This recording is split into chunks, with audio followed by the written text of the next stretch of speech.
The game, it's unique. It's not played in an arena, but on hundreds of natural rolling acres. And every day, you're out there, making sure that this always growing surface is at its best. Even now, in these challenging times, you're still maintaining this great game. Getting ready for the day when we can all play again.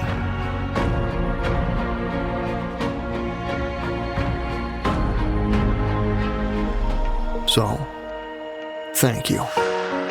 From the club managers, teaching professionals and staffs, the tour players, and especially the 60 million amateur golfers all over the world. Because we know every course is built once.